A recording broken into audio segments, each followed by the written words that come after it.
J'ai une amie qui me dit: «Bah, je comprends pas Elisa, c'est quoi le rapport entre l'estime de soi et les mémoires templières?»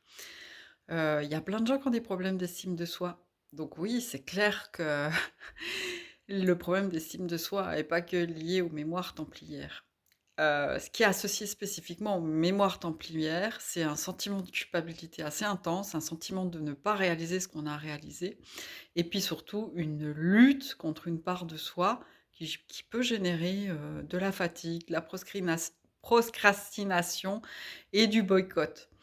Donc il y a ça notamment, mais en fait, j'en parle beaucoup plus dans mon podcast et puis surtout, bah, pourquoi venir à ma session de libération des mémoires templières dimanche à 18 heures, dimanche 25 mai à 18 heures. Et ben, pour se libérer de cette lutte, pour, s'apaiser avec soi-même, arrêter de tourner en boucle, arrêter de s'épuiser, arrêter d'être hyper exigeant. Mais bon, bien sûr, vous pouvez tester si vous avez ces mémoires. C'est pas forcément celle-là qui va vous bloquer.